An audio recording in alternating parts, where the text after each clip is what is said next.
How to create Lovable account 2026, Lovable sign up and account registration. In order to create Lovable account, first of all, launch the Lovable application. Make sure you've downloaded it. Right when you open the app, tap on the login button from the bottom.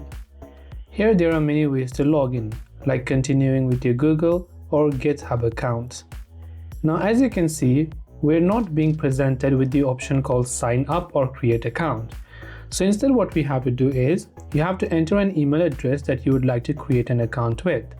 When you do that, if Lovable detects that there is no any existing account with this email, it will automatically prompt you to create an account.